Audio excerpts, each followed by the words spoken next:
Hello and welcome. I'm your host, Lou. You are listening to the Hello and Welcome program. And Alex, even though we did see him earlier today, he is off to New York City. Safe travels, Alex, and hope you have a good time seeing our many friends in NYC. And you know the deal. If either me or Alex is not available, we call up Big V, Vivek Jacob, doing a second Raptors spot of the day. You may know him from Raptors in 7, the Substack that also features the brilliant writing of yourself and Joe Wolfon. People might know you from the Locked On Raptors appearances with Sean Woodley, but more importantly, people might know you from covering the World Cup for Yahoo Sports. And speaking of Yahoo Sports, we really back to 2019 because We Kawhi back, Leonard, baby. Kyle Lowry back in the building. Big V, what up, dog? Oh my God, Oh beautiful, man. Oh beautiful. man, the nostalgia was going crazy today. When me and Alex huddled up talking Oh, about the good old days. Look, Keyshawn's posting the photos from back from oh, 2019. oh yeah. The vibes are Thirsty back, Keyshawn, let's baby. go, baby. We here. We Oh here. man. Yeah, we just came back from the very beautiful Kyle Lowry retirement ceremony. Kyle Lowry officially signing the 1-day contract and retiring. Just like Grange said, by the way, although obviously, let's just put that aside actually, because I have a story to talk about that a little later on. But it was like, man, it was such a beautiful thing. And like, I had in the back of my mind, because we just saw 2 years ago the Raptors retiring Vince Carter's jersey. And I know, especially for your generation, it was like Vince was the Raptors' growth. Like, there was not even an argument, really. It sucked the way he left.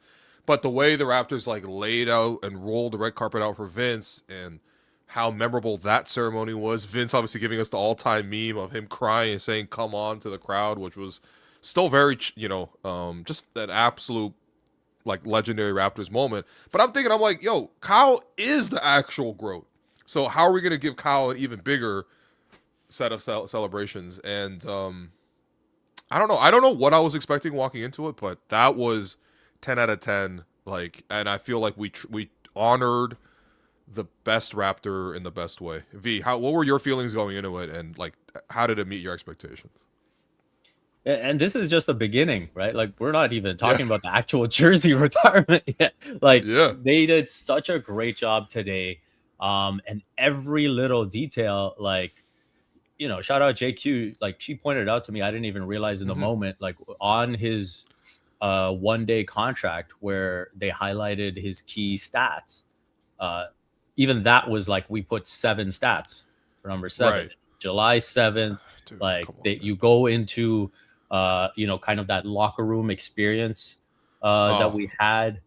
That had like this huge number 7, and you had like year by year of his accomplishments with the team.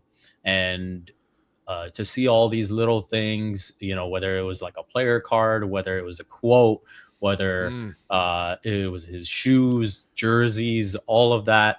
Um, yeah, they honored him in such a great way. Even, where we see that Larry O'Brien trophy every time we go to the oh, practice facility to put the wallpaper up of like all his different, uh, yep, photos from the championship celebration. Even when we yep, walked in, right? Like that, yeah, that what we usually see as like the Noah analytics, it was yep. all Kyle. It was all Yeah. Kyle. And not only was it like pictures and videos of Kyle, it was like Hmm. newspaper clippings in there too of like all these great moments. Hmm. So shout out to the Raptors organization. Like, they hit this one out the park. Yeah. And like, again, this is when we talk about organizations being good organizations.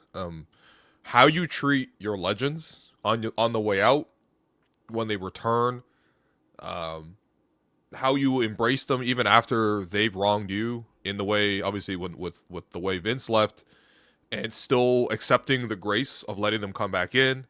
Um, Bringing back literal legends still playing in Kawhi Leonard, like, all that goes into your reputation as an organization, man. And I know the Raptors weren't performing anything other than gratitude because that's how they feel about Kyle.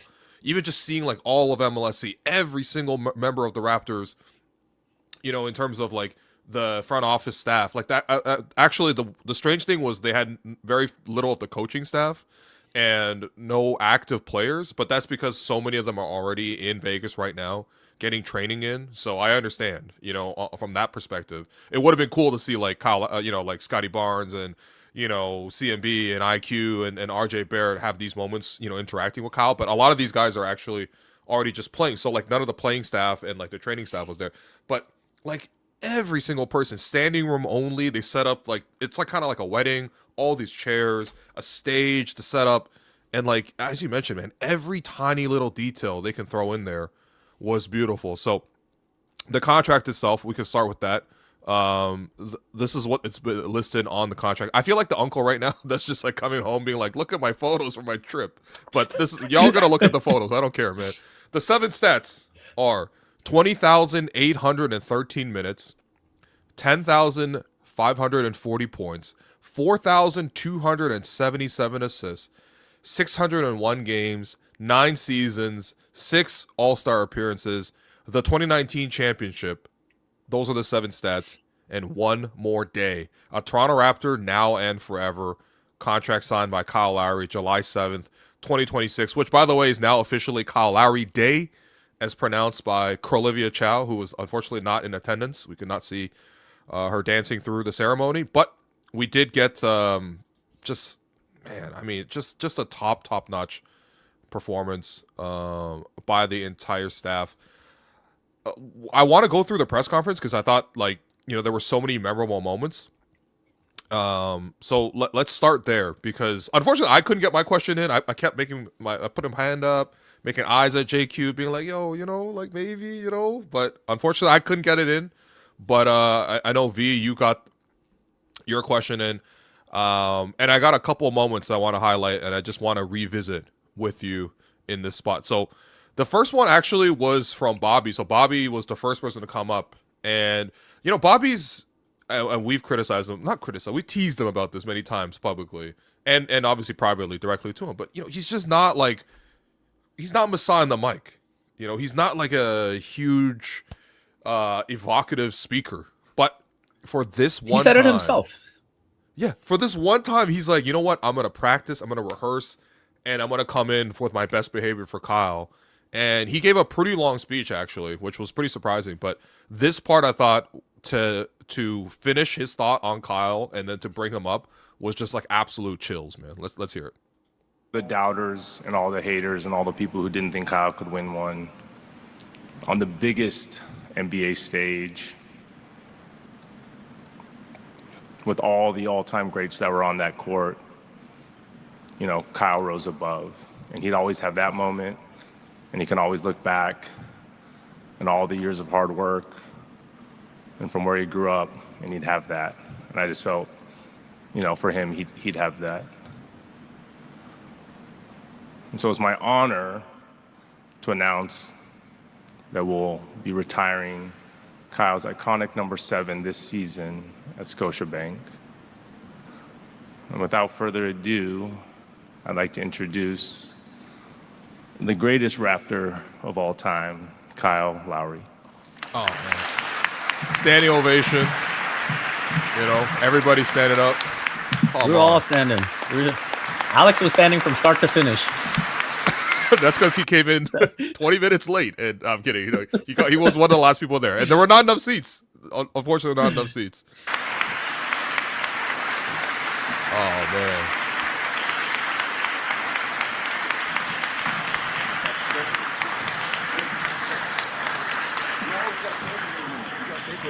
That's part of the thing. This is Kyle's moment. I'll get out of here. Hey everyone, how you doing? Good morning. All right, cool. All right, bet. Bobby just told me, offered me a deal. I think about coming back because Kawhi came back. But I'm joking. Just kidding. This is Yeah, I mean, I love that he pops up and he immediately goes into a joke. This is the most Kyle thing possible, man. Like, yo, he played all the greatest hits. Yeah, and I love what Bobby said at the beginning too, Hmm. um, where he said like, "Hey, watching him play basketball stirred everybody's heart," right? And I think Yeah. he played a brand of basketball that very few in the NBA have matched.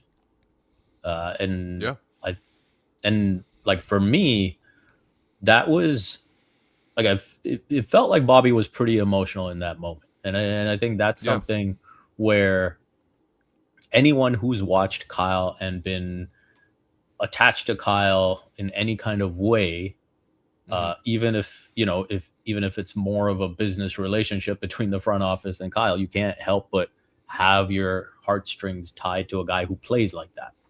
Hmm. Uh, and so I think that's what made today so special. I think that's what brought like some of the emotion out of Bobby as he was speaking there, uh, and that's why we look back on every moment so fondly, um, and and like we appreciate every little thing about him. That's why we're asking about, hey, Kyle, what was your favorite charge to take? Hmm. And you Yeah. love that Kawhi is there for him to say All-Star game, baby, the one Yeah, on and right Kawhi. away too, like like no hesitation, nothing. He didn't think about it. He's like, "Yeah, the one I took on Kawhi, All-Star game." And he's on the ground with the shit-eating grin, with pointing fingers up while he's laying on the ground. And by the way, he took another one later on James Harden too. So, and that was all with the Yeah, game on the line. yeah, Yeah, I and, mean, and so like one of the things I've been thinking about from this day is just like the sense of contentment that Kyle has, right? hmm, And you think about when he came to Toronto, him having this reputation of being like cantankerous, a bit hmm. passive aggressive. Coach killer. Um, That was literally yeah, his reputation in Houston, Coach killer, because he got kept. yeah, Him and Kevin McHale didn't see eye to eye, reportedly. yeah. And so, you know, to have to fight for everything Hmm. that he's earned in the NBA, and then to have achieved everything that he wanted to achieve, uh, and get to that point where he can be completely satisfied. Hmm. Like even when I asked him about retirement, he was like, "Yeah, I'm good, man. Like, Yeah. I, I could, sign another 1 year and like mentor some young guys, but I'm good. Like, I Hmm. don't need it anymore." And so I think that just made me really happy to see. He talked about the importance of being able to go out on his terms. Like, there's so many athletes, including like the ones who reach the top tier, that don't get to go out on their terms, right? Hmm. Uh, and Kyle got to do that, and so Yeah. yeah, it's just like that level of contentment that he had was something that like really, really stood out to me. Yeah. I'm I'm in total agreement because on the way there, I was thinking about it and I was like, the question popped up in my mind: has Kyle Lowry done more for me than this family member? And I literally went through my entire family. I'm like, okay, who's done more for me in my life, my grandfather or Kyle Lowry? And I had to really think about it, like really strongly, be like, you know what? Listen, my gramps, he survived, the period where Japan was invading China and, had to live through some genuinely hard times and, lived in Siberia for a while. And, um, but did he win me a championship? Did he take 270 This is charges? insane. This is insane. Did he go to the All-Star game? Did he come up to me at a pivotal point of my career and tell me he fucks with my work, which actually did happen this past year, which is so awesome? Did he give me a dap today, which also happened? Like I'm just saying, Gramps, like I don't know. Like I guess my point was, I joke, by the way. I got my grandpa over Kyle. If you want my full power rankings of my family, we'll do another episode on this later. But no, I thought about it. I was like, I love Kyle in a way that doesn't feel even proportionate because there's lots of friends. Like I've been in a ton of weddings and all these significant events, and like this one felt so deeply personal in a way that it's crazy. Because I'm like, dog, I've watched Kyle, but it's a one-way relationship. But it's such a strong thing, and I think for anybody that you love to that degree, all you would want to see is for them to be able to be happy with the work that they put in, the sacrifices that they made, and just be content. When you're retiring, and it's a long way off for the two of us, but when you're retiring, what you want to be happy, is just happy with who you are in life and what you've done, and be comfortable going forward, and be very clear about what he wants to do. He's very clear. He wants to golf. He wants to see his family. His kids are growing up. By the way, if you've seen his son, Carter, who used to be that little baby that was on his lap for all those all-star moments, reacting to like Zach LaVine and Aaron Gordon doing dunks. That kid's like a fantastic basketball player now, and like, he was too busy with the AAU to come. I'm pretty sure Kyle actually was flying right back to the U.S. And I think he's actually going to be like doing more dad stuff. And that's what he's busy with now. And that's what you want for all your loved ones, man. You've done your work. You've accomplished what you've accomplished. There's no more need to chase anything. I know for a lot of us, selfishly, we always wanted, maybe come back one last year. You and Kawhi, do it up. He even joked about it at the start. More than anything else, for anyone that you love, if they're able to just walk away and be happy with it, like, I'm so proud of Kyle for being able to do that. And on the theme of retirement, Kyle also had this very funny exchange with none other than Doug Smith of the Toronto Star. Hold on. Same breath right now. Hey, Kyle, it's Doug Smith, the Toronto Star. Hey, Dougie. How are you, man? Buddy? Me and you look we're the same age now. Yeah, but I'm not retired yet. You might need to. Yeah, you're right about that, man. Hey, what? Listen, you know what? Before anyone else says anything, because I understand that people online have this, like, they have their opinions of all the reporters, and I'm not saying there's no reason to gripe or anything else. I'm just here to tell you, Kyle and Doug have had a really strong working relationship. Same thing with DeMar as well. And in these moments when they come back and they get to share the same stage, even for just 20 seconds to joke about how old the two of them are, it's really sweet, man. Like, that is sweet. And the way he's shown love to Doug there, I thought was just a huge sign of respect. I don't know. In my culture, obviously, and it's not exclusive to Asian cultures, but like showing like respect to your elders is massive. And I love that those two had that moment. I don't even care what Doug asked, actually. So I stopped the question. I just like the banter. Sorry, respect for elders ends here, actually. Sorry, my bad, Doug. No, but I think that's a great point, too, because, like, Kyle will give it back to the media. Kyle, will have his fun with the media, but there is a lot of respect embedded within that. Like, I remember within the first couple of seasons of covering the team, there was someone who was like new to, like, it was like their first game or something like that as media, and they came to the post game and they started asking the first question. And Kyle just kind of stopped him and was like, no, like, Doug, hold on now, the player. first question. Yeah. Did you nearly die in this arena? If not, then you do not get the first question. Yeah. Okay. Yeah, basically. And yeah, even from a media perspective, like, my first year covering the team, like, I learned quickly to be a better journalist because the first couple of times I asked Kyle a question, he gave me a one-word answer. And I learned very quickly that, like, if you give him a chance to give a closed-end answer and be done with, his media session as soon as possible, he will take it and run with it, right? And so you've got to, like, structure your question in a way that, like, gets him to expand. And I think he's done that more naturally, like, post the championship, where he's had that satisfaction and, like, I think a lot of that, hard shell was gone after that. And but yeah, I do think before that it was a bit more challenging, but in a good way, to get him to give a great answer. The funny thing with this is, in San Antonio, they have a word for this. It's called getting popped.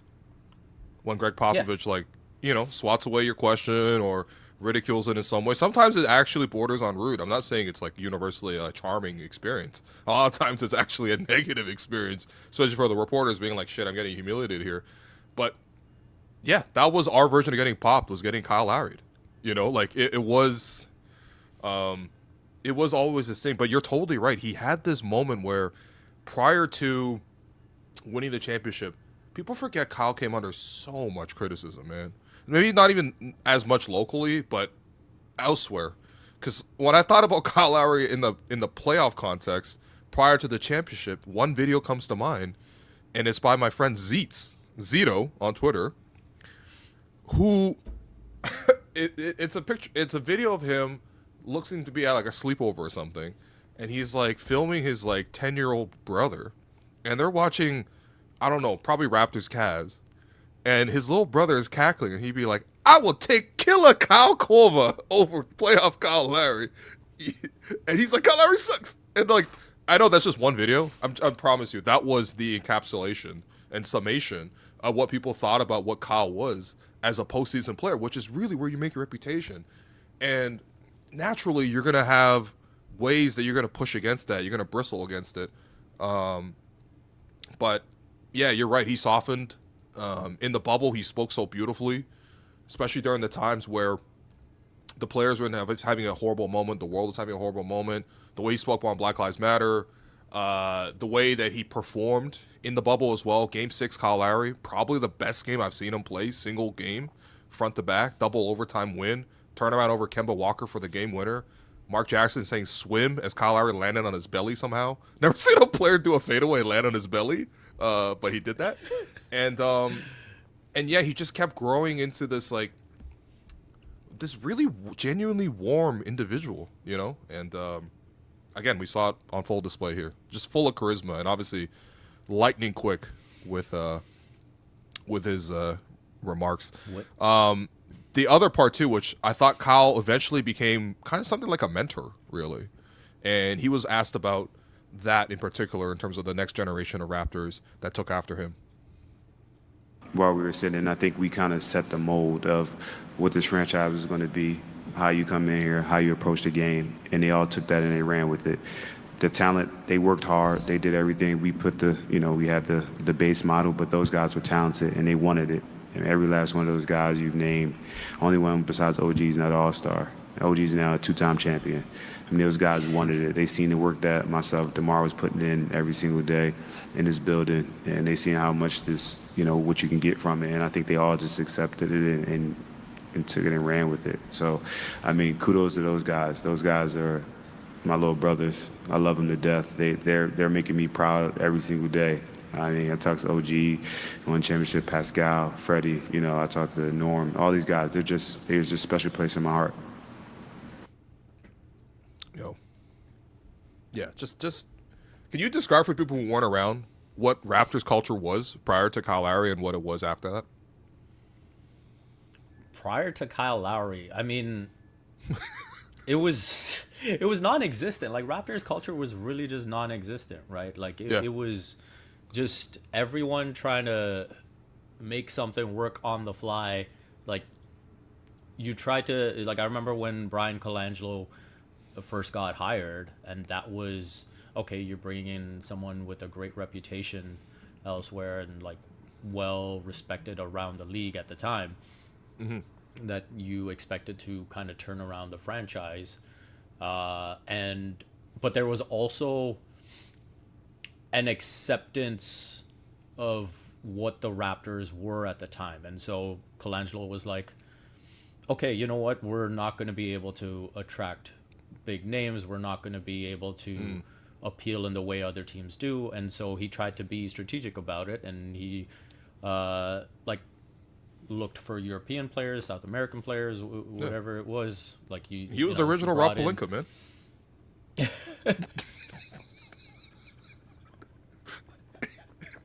And so I want Slovenians, I want Georgians, I want Italians. So it doesn't matter as long as it's not American. I want them, man. So Andrea Bargnani gets drafted, Jose Calderon gets brought in, Jorge Garbajosa comes in, Rashko Nesterovic, and then actually the Rob Pelinka joke reminds me of something that happened with Juan Dixon. Oh. They're like, wait, Juan Dixon's American? Damn it, okay. So reverse the trade. That's an actual story, by the way, but whatever. Yeah. Oh, man. But yeah, you're saying the Raptors culture was non-existent. Yeah, and they were just trying to hope like this way, try to create this way through the back door to be competitive. Yeah. And like you look at, for example, trying to build around Chris Bosh, right? Like, what did they actually do around him? Like, the best player that they put next to him was arguably Jose Calderon, which says Yeah. something about what they were building at the time, right? Like, they brought in Hito Turkoglu. That did not work out. Well, I mean, Jermaine O'Neal, Sean Marion, but all in the wrong time. Like, this is all like Yeah. over the Like, hill Jermaine versions O'Neal of was these good well players. past his prime. Sean Marion Yep. was well past it, and had no. And we were still in this state of like, guys don't want to be there, right? Like Nobody even wanted to be here. before. Yeah, and you even go before Bosch, like with the way things played out with Vince in that like Rob Babcock era, R.I.P. But that was handled really, really poorly, right? And that's why you end up getting pennies on the dollar, and you end up trading Vince for pretty much nothing. Babcock tries to sell, like he literally tried to, at the time, I believe, Eric Williams at this point, like we weren't even like 10 games into the season or whatever it was. And he just happened to average like 20 points a game, and he tried to sell Eric Williams as like a 20-point per game scorer. Yo, this crazy. Eric Williams and the modern What kind equivalent of would have been propaganda like is this? what? Oh, man, well, not Tony Snell, but like what's like Pat Williams? Like it'd be like you're trying to say Pat Williams was our franchise player now. Yeah, so like he was trying Yeah. to sell Eric Williams, Aaron Williams. Aaron Williams, like- we had 3 Williams, bro. Alvin, Aaron, and Eric on the same yeah, team. bro. And they were all bad. All due respect to Alvin, you were done at that point. Like you know that, but And then Alonzo Mourning, you end up having to like buy that contract out. Like it was like a really bad time for the Raptors organization. Like you were still holding on to like these really, really little things. Like I remember like there was this big deal made out of at the time where the Raptors were kind of forced to sign a bunch of 10-day guys because of like injuries and all these things that were happening with the team, and they basically had like 7 guys play, and they beat the Wizards and they won that game. And it was like this big deal, it's like, Yeah, oh my yeah, god, yeah. we only had these 10 days and we still found bro, a way that to Mo win the game. Pete, that Mo Pete shot after Michael Ruffin threw the ball in the air was like a top 5 Raptors highlight, and it was just a Yeah. regular season game. Like and all due respect to Mo Pete, he was here for some dark times, but damn. Yeah, it was like Mo Pete circus shots, Anthony Parker fadeaways, Chris Bosh doing his thing. Chris and Bosh then- car salesman commercials was a real Yeah. thing. Yeah. And so like even when Bosch left, like people could kind of sense it coming. And so the thinking was like with a lot of people was like trade him, get some value before he's Yep. gone, before he's out the door. Yeah. And like Colangelo was trying to play it cool and sort of pretend the Raptors had a shot of re-signing him, and obviously he was out the door the first chance he got, because of the poor management around the team at the time. And that's where we then finally do make that transition. Obviously, before Masai, Wayne Embry took over for a little bit. I think that part gets overlooked just a little bit, but there were some important transactions during that time. Then obviously Masai comes in, and so I think when you look back, like it's night and day. Like Bobby said it, right? Like 0 50-win seasons before Kyle, and 5 And then they had consecutive 5 straight. seasons with at least 50 wins. And before they got on that run of 5 straight 50-win seasons, the 2 seasons before that were 48 and 49 wins. Yep. So Yep. the success level, and 2 of those seasons in that 5 consecutive season stretch were almost 60. So like the level of success, since 2013 is incredible, and I think that's one of the other things that I was thinking about as we're watching Kyle speak is, in some ways, like, all that success has now brought like a responsibility to the organization, right? Like we're not going to stand for what happened pre 2013 ever again, you Never. know.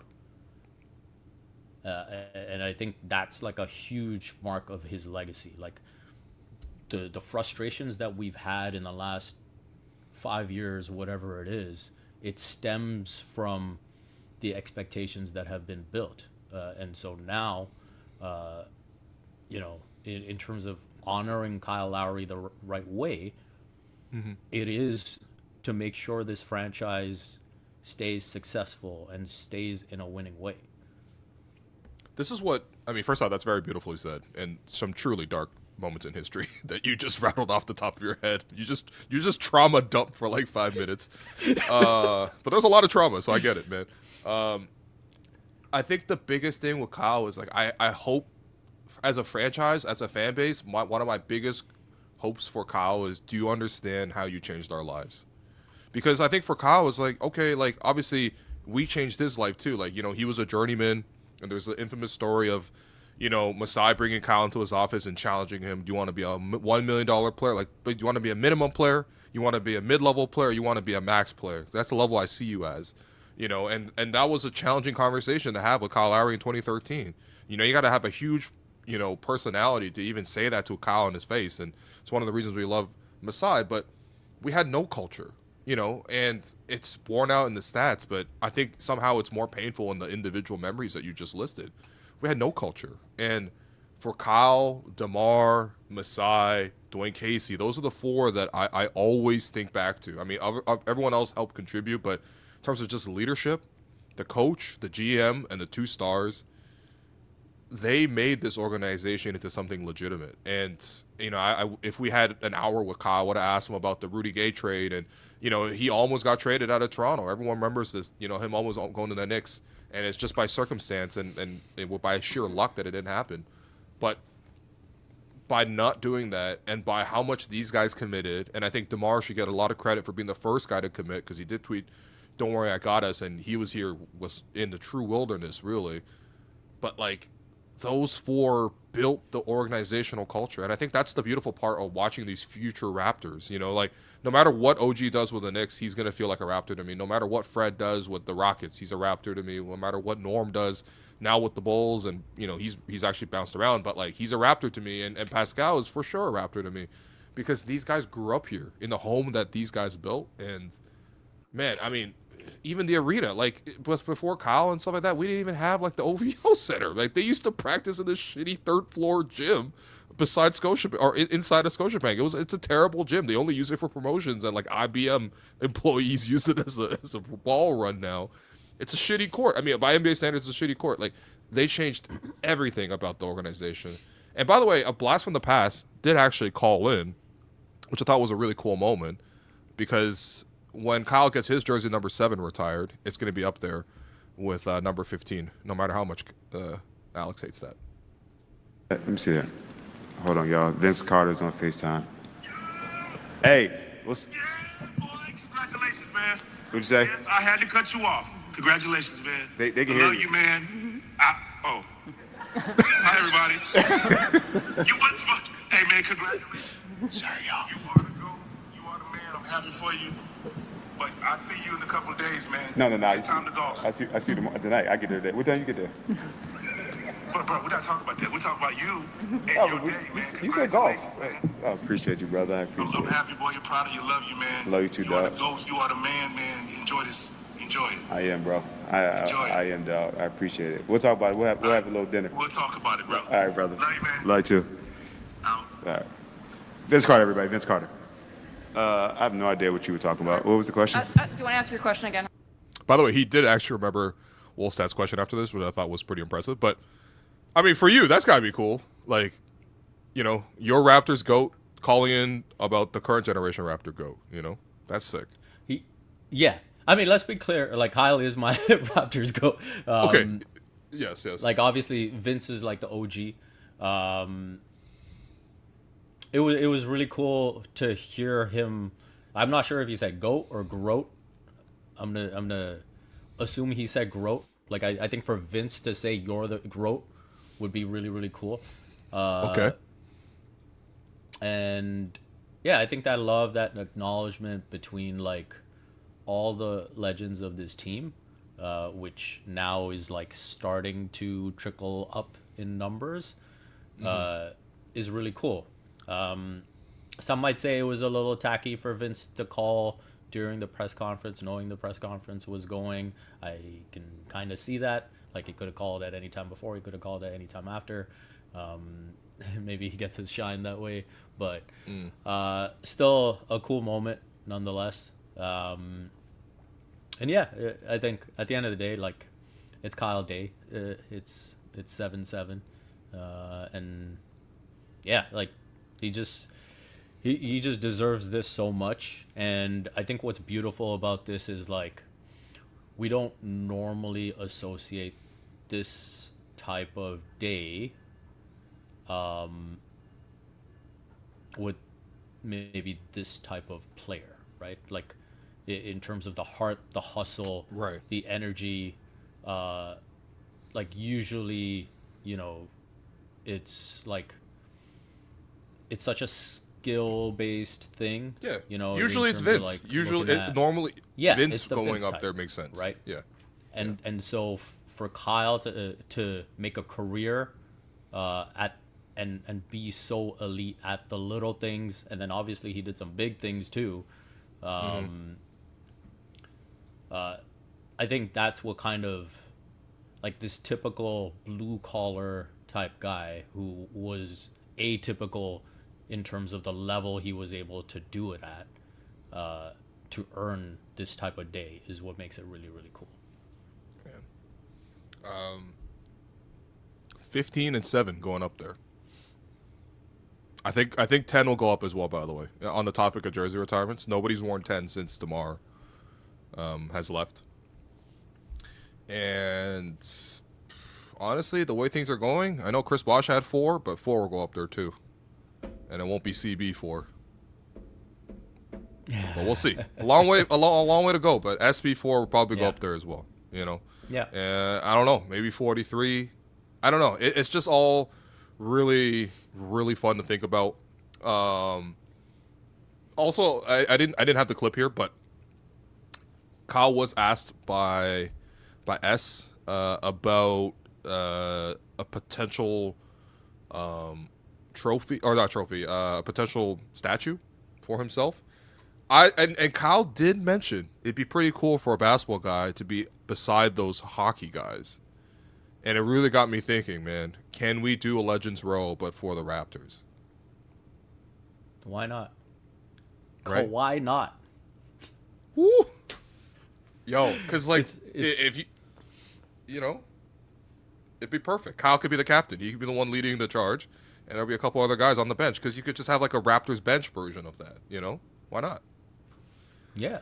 No, I think it'd be beautiful. I think it'd be an amazing way to remember like the champions, and the guys who have done so much for the franchise.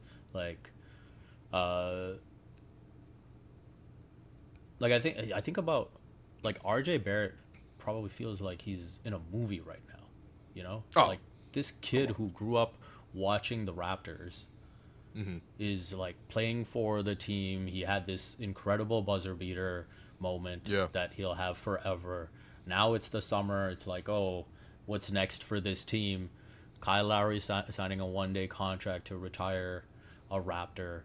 Kawhi Leonard is coming back. Like, you're going to be like a contender battling for a championship with your like dream team, like your boyhood team. Yes. Like he is like what so many kids in this city have dreamed of. And like this has to be such a surreal experience for him. Yeah, I mean, shit. Honestly, if I had gotten the mic, one of the things I was gonna ask is it as surreal for you to see Kawhi back in the building as it is for us? Because there's no other way to describe it other than like this feels surreal as you're describing. Um, but Kyle did get asked about Kawhi, and this is what Kyle said when asked about Kawhi being there. First and foremost, I appreciate him being here. That's my guy. I mean, y'all know, Kawhi is a special person. He's a special basketball player, and I appreciate him even coming. I mean, that just shows. Look at this, like his humility to be here for my moment and just to be here and support it. So I appreciate that, why, and I think the moves that Bobby is making and what he's doing, they know what they're going to do. They're trying to win another championship.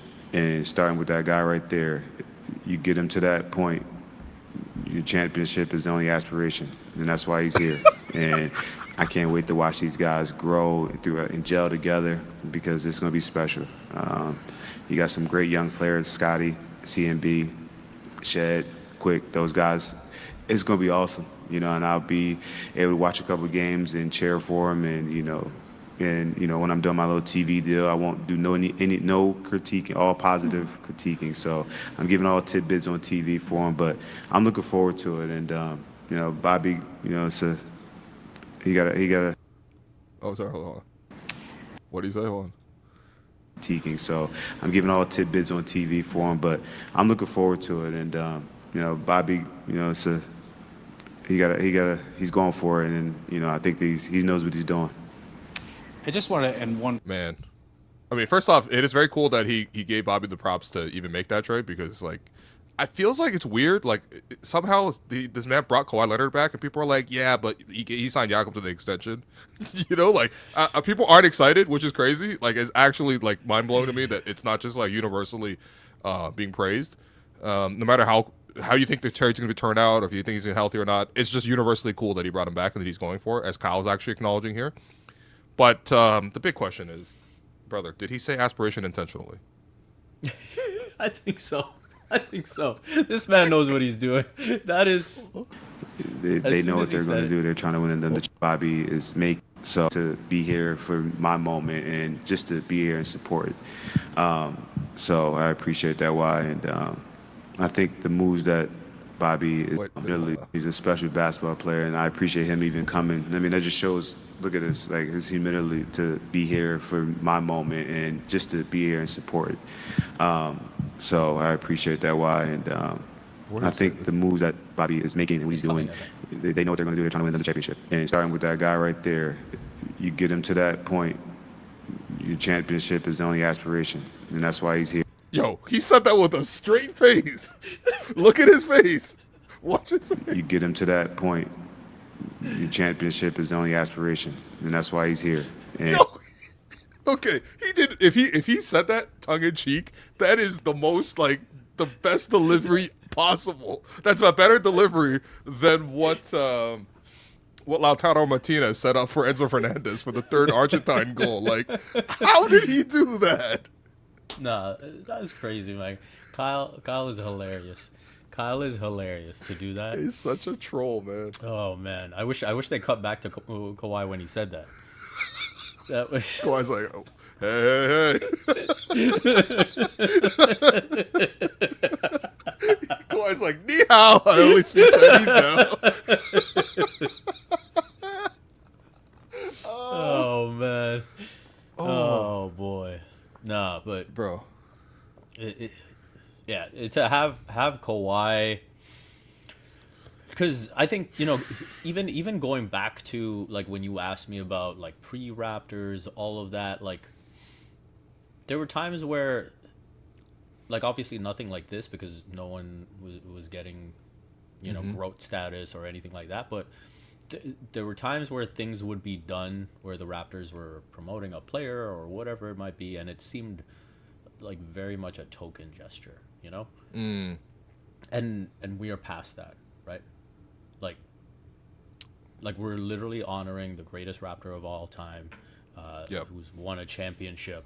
Like, we're talking about very, very real things, real measures of success, and so like that is such a huge thing for this franchise. And as Joe Wolfond wrote about, over at Raptors in 7. Like, Nice. Kawhi Nice. Look at this returning. aspiration level assist right here. All right, keep going. Yeah, sorry. Like, of course, for as much frustration that people might feel over him leaving the first time,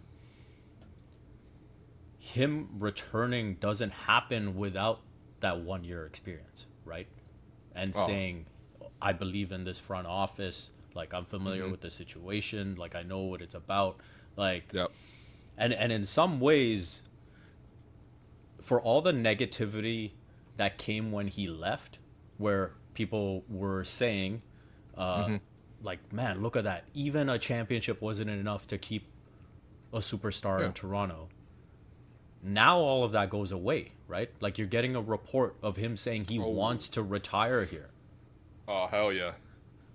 You're spitting, V. I love this. He's I watching haven't the heard this growth angle yet. retire.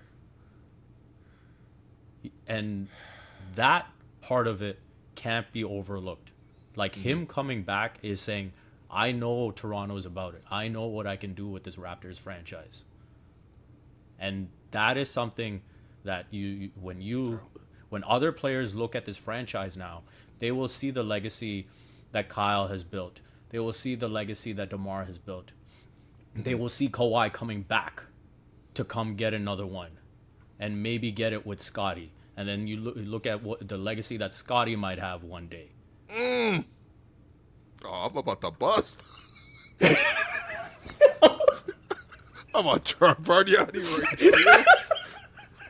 I'm about to make some primo pasta sauce. Keep going, sorry. And that's where I go back to that point about when you have this level of success, it becomes a responsibility of the organization. It becomes an expectation of the fan base to keep pushing for that, right? And so when you have these lulls, right? Like, maybe there was a time with this Raptors franchise where we just accepted being that, right? Like, how many fans, when the Raptors won the championship, were like, man, I never thought I would see this day. I never thought this was possible for the Raptors. And now, because we know it's possible, Yep. we look at these last several years and are like, this is not it. Yep. We don't accept that anymore. Yeah. No, we're actually past that. Honestly, when we said never again, we kind of got there a little bit. I mean, come on now. There were some years where we're like, like winning 25 games and not even getting our first round pick and Jonte Porter and I mean, the whole thing. But I mean, you're exactly right, because the fact that he's even back. I mean, and again, Kawhi was the only player there.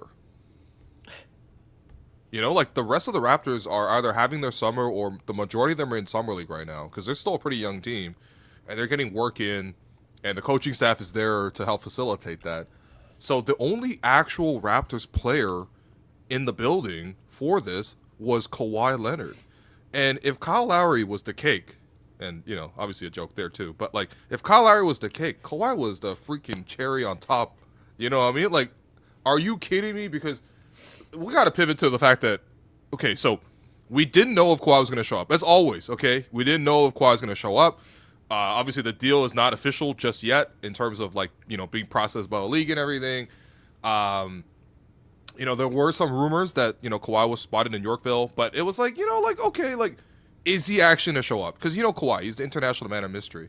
And the way the Raptors have their thing set up in terms of in the OVO is like it's like a huge gym, open obviously, right? And there's 2 full courts, and then there's offices along the walls. There's like a open weightlifting training area off to the side, and then there's a staircase that goes to the second floor, which has this like kind of open balcony, you know, and that's where they have like their food. Like it's kind of like a bar almost in a way where, you know, they have their chefs preparing food and they're literally overlooking the practice. So you could only see into this small little window on the second floor where you could actually see some of the activity. And I was looking up there the whole time. We were sitting there for like half an hour just like before the thing. And obviously I spotted Kyle. I was like, oh, cool, Kyle's here. But of course, you know, Kyle's here, right? It's literally his event. And then at one point, somebody who appeared to look like Kawhi Leonard popped into the picture, and I guess with Pixel, I had a 10x zoom. I didn't want to use the 100x zoom because that starts to use a little AI to fill in the gaps. So I used my 10x zoom just to snap a quick photo as if he was like, as if this was like a sighting of Bigfoot or something. And I'm like, that's Kawhi! Holy shit, Kawhi is here! And it was not a guarantee that Kawhi was here, but it was like, that's Kawhi. And a few minutes later, the guys walk down. Kawhi literally walks down as part of the group, sits in the first row. And, I mean, I wouldn't say he stole the show. It was all about Kyle. But watching a moment like this, like, come on, man. As a Raptor fan, like, I'm already crying because Kyle's retiring. But to see Kawhi back in the building for the first time since 2019... chopping it up with Kyle and his son Cam. Like, are you kidding me, bro? Like, this is our life right now. This is our life. This is crazy. This is crazy. And we were like joking about this a little bit. Like, you think about how much has changed in terms of an inflection point from the day that DeJounte Murray stepped over Jamal Shed. Like, think about where we were at that point with this franchise. Yeah, we were in the play-in. We were the frustration we were feeling, and to go from that to like having this fun 7-game series against the Cavs to being like, okay, what's next? Now it's Kawhi's next, and we're going straight into like championship contention, and like are the Raptors good enough, to come out of the East? And then like all of a sudden these are the conversations we're having. It's crazy. It's crazy. No, honestly, all of this is surreal. Like, we knew Kyle was going to retire eventually, and this was always going to be very emotional. But the element of Kawhi being there, too, is just fucking mythical. From, like, a tiny speck of spotting him to him walking down to then the camera just, like, panning over to Kawhi, We haven't seen Kawhi a lot. Yeah, what's up? Imagine if he had a shopper's bag. Yo, Kawhi's like, yo, y'all still doing optimum points? Because I got something to cash in. Yo, if he would have showed up with a shopper's bag, I would have lost it, man.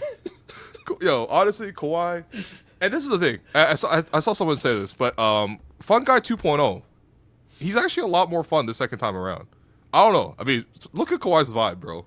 It's totally different. Like, back then, Kawhi first got traded. Remember the first time? So in 2018, when the Raptors traded for Kawhi came for the physical, I believe after Summer League. And, there's that infamous picture of, like, Bobby, Masai, and Kawhi in the middle. And Kawhi's, like, half smiling. Everyone's like, oh, he's not happy to be here, whatever. But, like, and I know that was a long time ago. That's literally 8 years ago. But, like, when you see him now, man, like, the vibe is just different, bro. I don't know. Maybe Kawhi's like, yo, man, I had my time in the sun.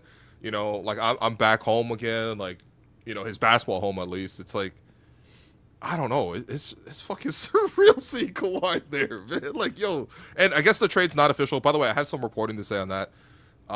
So the reason the trade is not official yet, it's not because they're going to, like, find a way to, like, cancel the deal. That's not what's happening.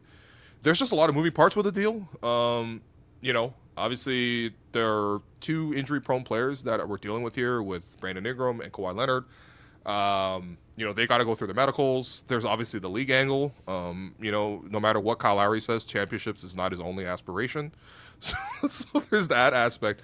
But there is no need to be fretting over if this is going to happen or not. The trade is official. The man is literally in the building, in the city. And it's really just a matter of, like, getting through some pretty complicated paperwork at this point. So I understand people are neurotic, especially when it comes to Kawhi, but relax. Fun Guy's back. Yeah. 2.0. Yep. It's happening, man. It's happening. Like, get ready for it. And, like, I think there's just, like, so many full circle moments that are now happening for this franchise in a good way. Like, you think about, obviously, the most obvious one is Kawhi's bounce shot happening against Philly after, what happened with the Vince shot against Philly. And now, like, the franchise where superstars always thought the grass was greener on the other side Like, he went thinking the grass might be greener, and he's come back saying, guess what? It's not. Like, this is the place. This is the place for me. And if the reports are true, this is where I want to finish my career. And one day have what Kyle Lowry just had today. I thought you said the trees are going to be greener. You go. That would have been better. That would have been better. Kyle was would have right been like, yeah. Can't plant trees in LA. You can plant them in Toronto, though. Man, that's the thing, too. It's just like, I thought, the more I've been thinking about the Kawhi thing, is like, no matter how it all goes down, he gets to have a basketball home. Like, obviously, he's always going to have San Diego. He's always going to have, even LA to a lesser degree, but really was San Diego for him. And San Antonio is where he started. But, like, if it all goes right, we're going to have another one of these ceremonies, as you mentioned, for another jersey retirement when 2 join 7, 10, and 15 in the stands. And who knows what else he puts into the stands, because obviously he already put the banner up there too. But it's like, and he gets to go out the right way. Like when Kawhi talked about, the next step of his career, he's thinking about legacy. Brother, let's rebuild your legacy. I'm serious, and I don't know how he sold it. I don't know like how the deal came together. Obviously there's other elements. You want to put a conspiracy in there, but like, the fact that Bobby got this thing done, man, like, even these moments, like, you can't ever take these moments back. Kyle dapping Kawhi, the endorphins you feel right now, like, that's part of the entertainment. Like, this is the hypest announcement that we've seen. And by the way, he's not even officially announced, but he's just like, I'm Kawhi, I don't care, I'm going to be there. It's the most Kawhi thing possible. And he left, by the way, he talked to no reporters. Okay, like, there's like 50 reporters in the building. Kawhi's like, nah, I'm good. Just like, what? Gave Kyle Answered a hug, nothing, and he he was out. explained nothing, though. It's the most Kawhi thing possible, seriously. Oh man, it was amazing. It was amazing. Yeah. Like, even the silence. Like, it was like you mentioned spotting Kawhi. Like, everyone shut up. Like, everyone was in conversation, having a good time, like catching up. All of a sudden, people spotted Kawhi, and everyone went dead silent. And then we waited another 20 minutes. No, it was legit like spotting Bigfoot in the moment. I can't. We don't have footage of this whole thing happening. I only have this one grainy photo of Bigfoot. But like this, we saw this and we're like, oh. Then everyone whipped their phones out trying to capture it. It was amazing. Yeah, I mean, Kyle. I just think the Raptors did it right. I mean, so you mentioned earlier too. One thing the Raptors did was, so the Raptors facility, they obviously have a locker room for the team inside of OVO, and the Raptors like completely decked out and renovated the whole thing just to turn it into a Kyle Lowry shrine. Here's the video. We can go through it, but V, this was actually one of the coolest things I've experienced as a Raptor fan, personally. Look what they did for him, man. All-time assist leader, rebounds, steals, games played. Number 7, we're in the Raptors locker room right now. 2013, yo, 12, yo, Kyle. Yo, what you know about Kyle Lowry number 3, man? Number This guy 3. couldn't even wear 7 because of Bargnani. I can't believe it. So they have for people listening, they have like for each stall, like typically each stall will be for each player. They took it all out for each season of Kyle Lowry, which I thought was just an incredible touch. But the first ever Kyle Lowry bobblehead, which looks nothing like Kyle Lowry, by the way. I'm just gonna say that right now. Bobbleheads are racist. Okay, universally. Oh, is that the box score? The box score. This is the first ever game? Yeah, Kyle Lowry in his first ever game, 21, 7, and 8 as a Raptor. played? Like, come on, dude. 21, 6, and 7, and 8 right away. That Damn. 3. Number 3, Oh, one of the best seasons ever, man. 13, 14. Damn, Sportsnet Took that magazine. number Yo, he was 7. wearing peak. Became our number 1. Yo, look at how ugly these shoes were.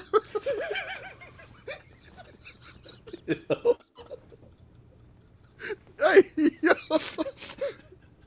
Yo, Kyle Lowry was wearing peak. So for people who don't know, pretty much everybody who was teammates with Yao Ming for Houston, signed these like obscure Chinese companies. Now Peak is a big company, but still, like, look at this shoe. So, and like everyone got crazy. I remember like Chuck Hayes got like $2 million to sign for Peak as well. So when Kyle came to Toronto from Houston, he was still rocking Peak.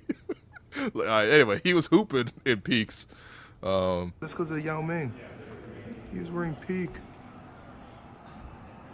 Oh my God. Yeah, Sportsnet Magazine, RIP. 15. Oh, yo. Hey, low-key, they got swept this year, but it's okay. Switch to Adidas. Little shout out to Biz. Game Ball, Car, who's on that? Oh yeah. Yo, Vivek, can you name everybody on this? Oh, this is All-Star game. This is All-Star game. Never mind. This is All-Star game. I This is thought All-Star game. this is Kyle Lowry's first ever All-Star This is game. This was light at Brooklyn. Yeah. You think you can name this? Let me see you do this, man. Yeah. So, like, we got Kyle Korver. Well, Dwayne Wade is obviously not in uniform. Carmelo Right. Anthony, Pau Gasol, Chris Bosh, Al Horford, Jimmy Butler. Who is that man between Horford and Butler? Oh, I know who that is. I don't know who that is. Power forward. Power forward. That man is short. Power forward. Jimmy. I know. He's a little undersized. Who you got? Yeah. Well, there was 4 All-Stars from this team that year, and he was one of them. Oh, is that Millsap? That's Millsap. Okay, that's okay. So we got Paul Millsap. So we got Jeff Teague. Yeah, Jeff Teague. Jeff Teague is in everything somehow. Okay. Jeff Teague, Kyrie, Braun, Yeah. John Wall, and then who is that? It's got to be Kyle, Dan, right? It's got to be Kyle, no? Yeah, well, yeah, that makes sense. Honestly, pretty good. Pretty good. good. Oh, All-Star game, that's right. Yo, is that Jeff Teague? What the hell? What the hell? That's Jeff Teague and Kyle Korver. Oh, yeah. Spelt Larry. Yeah, remember when he got skinny? Oh, this is just All-Star stall. Drizzy All-Star. Him and Kobe. Yeah, I know Kobe missed that fadeaway. Actually have this jersey. Drizzy Oh yeah. There's a picture of Kobe posting up Kyle. All-Star. Him and Kobe. Yeah, I know Kobe missed that fadeaway. Actually have this jersey. Oh, shit. It's clean, man. That is one of the cooler All-Star jerseys, I gotta say, man. Because a lot of All-Star jerseys Oh, or yeah. whatever, 16, baby. it's super clean. I mean, 16 was a time, bro. Low-key, he was Summer pretty 16. great in 2017 until you got hurt. But you're right. They did everything 2016, perfect that year. Come on. Finals. Except the weather. Eastern Conference Finals. 2019. Yo, they just skipped 2018, huh? They just went straight to the championship. They said, nah, no LeBronto, man. No, LeBronto didn't happen in our version of history. I respect that. Jeez, yo, look at the bottles. Yo, oh my God. Shit. I need more. Oh, yeah, they were trying to rush us out. They were like, yo, guys, come Oh on. yeah. man. Bubble. Y'all are Bubble reporters. season. season. Bubble. Jeez, look at the kids growing up. Slam photo shoot. Photo shoot fresh, looking like wealth. About to call the paparazzi on myself. Black Lives Matter. OG with the shot. Adidas with more ugly sneakers. Oh my God! Look at this. Yo, is that Utah Watanabe? Hey, can you name everybody here, though? Oh my god. Oh So my this is we're looking at a God. picture of the 2021 Raptors. All right, Come on, let's give it a so shot. From left, we got Utah. We got Fred Yep. sitting down. We got OG. We got our man Jalen Harris. That's right. The other number 2. Number 2 before number 2. The number 2 Gary between number 2 Trent. and number 2. Gary Trent Jr. Yeah, that's GT. Yep, JT. Yep. DeAndre Bembry. Kem Hey, Birch. when we said never again, I think we meant maybe again. Yeah, Kem Birch. We got our man Aaron Baines. AB 4-3 break. Chris Boucher. I want to Yep. say. Yep. This is you're killing this, man. Is that Freddie Gillespie? That's right, Mr. Party in the USA, which the Raptors There had we to go. delete the video because it was copyrighted. But Kyle Lowry Oh, man. made the rookie sing "Party in the USA," and Freddie Gillespie not only gave a great rendition of it, karaoke style, but then he also hit the cat Dougie right afterwards. Sensational player. Anyway, yeah, he was cut afterwards. Oh, man. Oh man, I feel like I'm struggling now. 32. Who's oh, man. you remember 32? He came in the trade with Gary, man. Oh, Rodney Hood. Rodney Hood. That's right. We gave up Norm for Gary Trent and Rodney Hood. Yeah, Tough. yeah. I see Kyle. I see Malachi. Yeah. Number one. We have Number man coming in one. there, Yeah, number I'm one. actually forgetting who number one was for us that year too. Oh wait, hold on. Was McCall was gone, right? Was he still there? No, that's not McCall. He had to be gone, man. Who was number one that No way. season? Damn, we really Damn. choked at the end, just like Egypt, huh? Hold on. Oh, I remember who that is. Oh yeah, who? P. Watt. Are they- Not Peyton Watson, but Paul Watson. Oh wow, Paul Watson, good shout, bro. Shout out Yep, the 100 points off the bench in the bubble. Was that them? I thought we got. I remember one game where we got 50 between Utah and Paul Watson. I was on the React Pod thing, like, yay, Raptors. But Watson was on that. Wasn't he on there? Maybe he wasn't. Nah, but what's cracking me up is Fred sitting down with the coaches. I guess he was always kind of a coach, but damn, why is he sitting with? Hey, if he could do all the assistant coaches, that'll be OD. Well, I guess they got Fred on one corner, and I think it might be Pascal on the other corner, like sitting down. And Kemba? That is P at the end, yeah. Oh, and then Stanley Yeah, Johnson, there you of go. course, at the very Stanley end. Johnson. Come on, man. SJ5. Aaron Baines. Oh my goodness. Yeah, last season. Hey, past California.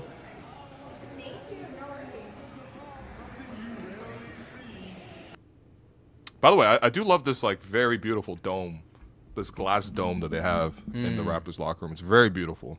As a structure, I have to say. Architecturally, it's beautiful. So Yeah. they did the damn thing, man. Yeah, they went all out as they should. So part of what's cool about this is, okay, so this Lowry Museum is awesome. So we were actually told that there are plans to actually open this up to the public. It won't be at OVO, but they're actually going to move some version of this installment to Scotiabank next season. So I think fans will actually get a chance to essentially visit Lowry Museum, which I think is just an incredible thing. The Raptors, in addition to this, have also announced several other ways for fans to party with Kyle and to celebrate Kyle. And the details are as such as announced by the Toronto Raptors. So they're going to not only do a golf outing. Do you have the post ready? I don't know why I don't have this post ready. I'm sorry, guys. If you want. Is it on Raptors HPR account? Probably. I think that's where I have the email though. I can just read it out from. All right, read the email. What are we doing? What are we doing for Kyle? So, okay. So, on Friday, September the 18th, will be the Kalo Invitational.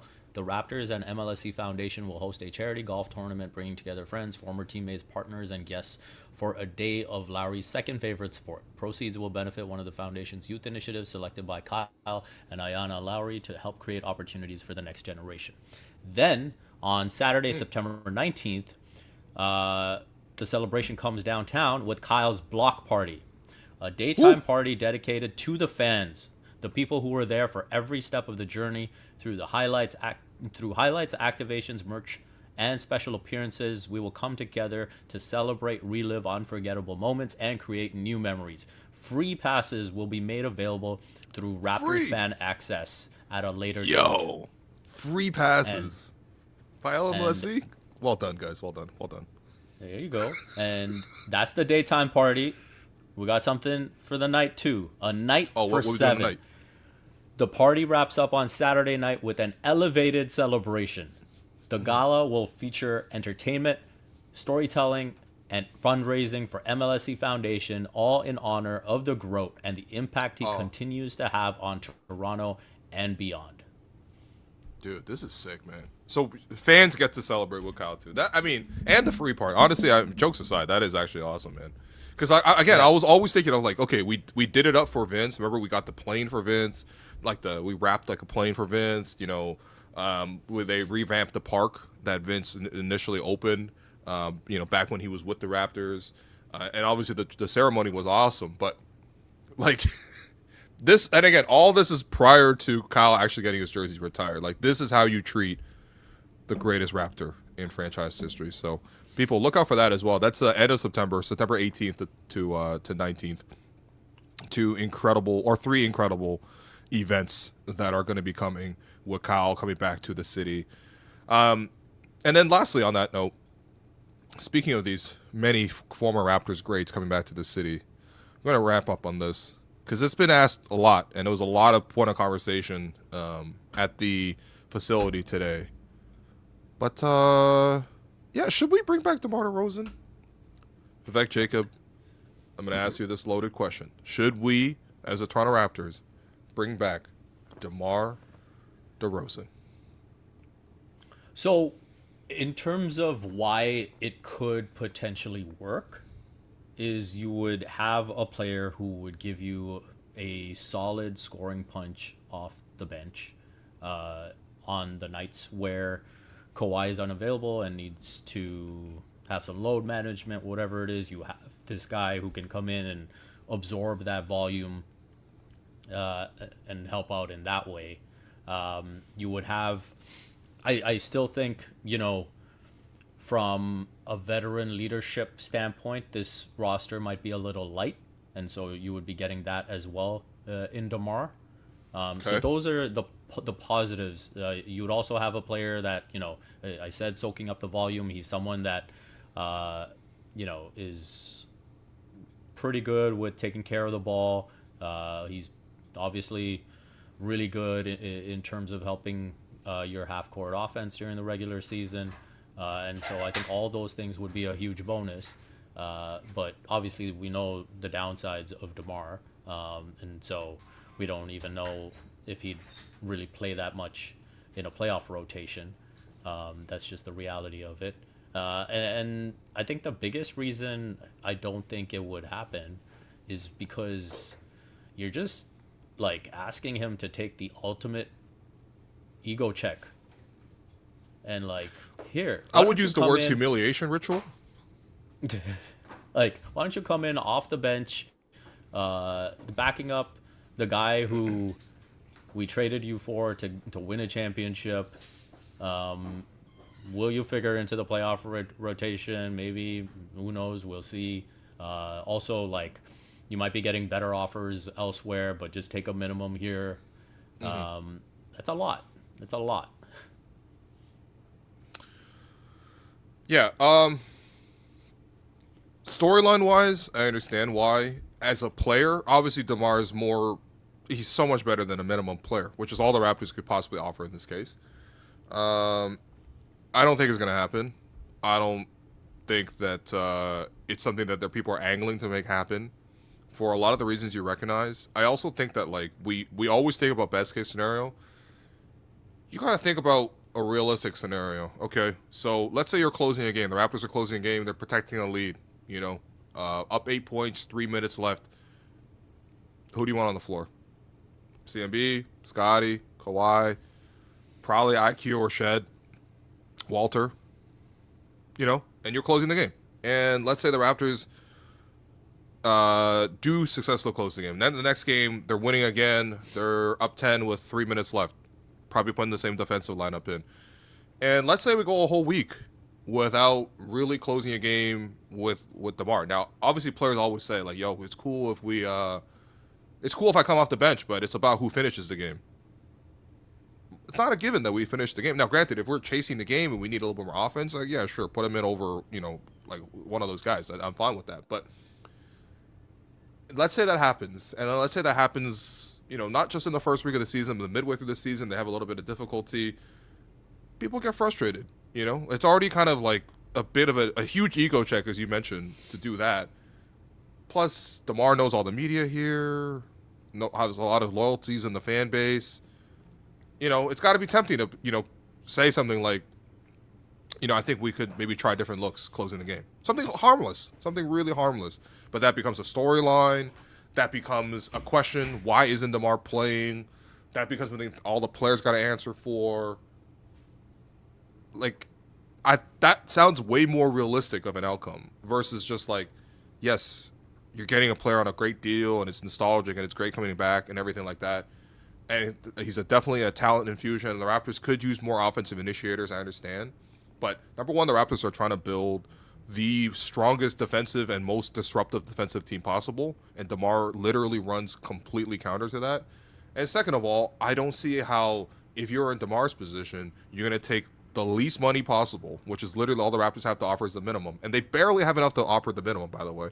We're going to offer the minimum, and then I'm going to come in off the bench for the player I got traded for, the player I got dumped for. That's just, it's unrealistic, you know? And I understand, like, I'm like, I don't want to come across as some sort of like DeMar DeRozan hater. I've appreciated DeMar DeRozan a ton for what he's done for the Raptors. Even earlier this episode, I mentioned how he, along with Kyle and Masai and Dwayne, were the guys who set the culture that we still benefit from for this day. But nah, man, this is way too messy, and I don't see the upside. And realistically, even if you have Kawhi on the floor, or if Masai, DeMar on the floor, I'm still giving that ball to Kawhi. Like, one of the best things you will get from DeMar is how good of a closer he is. He ain't better than Kawhi at that. So what is he coming here to do? Like, it's cool, it's fun, it's fantastic, we're nostalgic, but no. And to some point, someone actually brought up a good point. It's the same reason we never brought Vince Carter back. I see the similarities a lot in that scenario there. So. Yeah. Yep. No, I think you've summed it up pretty well. So, yeah, I think, we can just enjoy this team for what it is. We'll see what other moves they make around the margins. Like, the reality is the bigger needs for this team are adding some size, adding some three-point shooting. And those are two things that DeMar doesn't bring to the table. So, realistically, you're just better off pursuing those things. There you go. V, I appreciate you. What's going on in the tennis match, bro? Did your tennis goat come through today like your Raptors goat did, or no? It's in the fourth set. Novak's leading 2-1. It's been a pretty good match. Felix is competing, but I think Novak has the mental edge and the aura edge, and yeah. This guy just had to stick it in there. It's true though, man. Like that's probably the one thing. Like with Felix, he's got to like level up to just kind of owning the court more. Hey, it's hard though, man. Sometimes you have that or you don't. When I think about players coming up, like the prodigies, the true prodigies, they just have that self belief from the beginning. Very few players develop self belief, but you never know. Yeah, it could happen. Might be a we slow just saw burn. Kyle. It could be a slow burn, but yeah. V, I appreciate you. I know think he's got one slam in him. Okay, one slam. I mean, most of the GOATs are retired. It's only really from that era. It's really just your GOAT left, man. So. Yeah. But no, shout out to Kyle. Enjoy golfing. Enjoy retirement. Being an owner Enjoy of your the family. Tempo. Yes, that was announced too. By the way, Kyle was supposed to say that during the broadcast. He was supposed to reveal it to people in the audience, and he kind of just forgot. But yes, it was also announced that Kyle and his wife Ayana are joining part ownership of the Tempo. So the Tempo are now collecting former Raptors like Infinity Stones. Masai, Kyle, Larry, who are we going to get next? We'll see, man. We'll see. But yeah, plenty of aura in that ownership group. Don't forget Serena. So. Yeah, that's right. Oh yeah, I forgot. Hey, by the way, when's Serena gonna come to the game? You know what I mean? Come on now. Yeah. Know? We'll see. National Bank Open's coming. One time. We'll see. NBO, huh? Okay. Well, there you go. Yeah. It's we know if there's somebody that's gonna be in the National Bank Open, it'll be Vivek Jacob, because this man does not miss a chance to watch sports live. Fresh from watching on the World Cup. Seriously, congratulations again. I know I told you this in real life too, but once in a lifetime, and part of some of the most awesome World Cup memories. What was the last World Cup match you were at? Just let people know. The last match I was at was Portugal versus Croatia. Cristiano Ronaldo versus Luka Modric at BMO Field in Toronto. Like, This guy it just walked sounds so home. crazy to say. This guy walked home after watching Croatia get their hearts torn out at the final buzzer. Oh, I wasn't sure if we were gonna make it out of there safe, man. The way they started throwing the bottles and everything, I was like, oh no, if we're gonna make it out of here, man. Dog. You don't understand, man. For V, I mean, for most people in the world, you grow up watching soccer, you grow up playing soccer. V's a United fan, getting to watch, one of United's not the greatest player ever in United, but among them, okay. And Cristiano come in and play and score his final goal and win his final match for Portugal. And that's just one of the many matches you're able to attend. So V, I congratulate you once again. Now you get to watch from the couch like the rest of us, and hopefully the rest of the matches are fire. So I appreciate you. Yeah, Everyone, man. go check out V stuff. Raptors in 7 Substack. Listen to all the pods that he's on, which is basically here in Locked On Raptors. And I hope you got a break too, because there's been a lot going on. Appreciate you guys. Thanks for listening. We'll come back to you tomorrow with a new show. Bye, guys.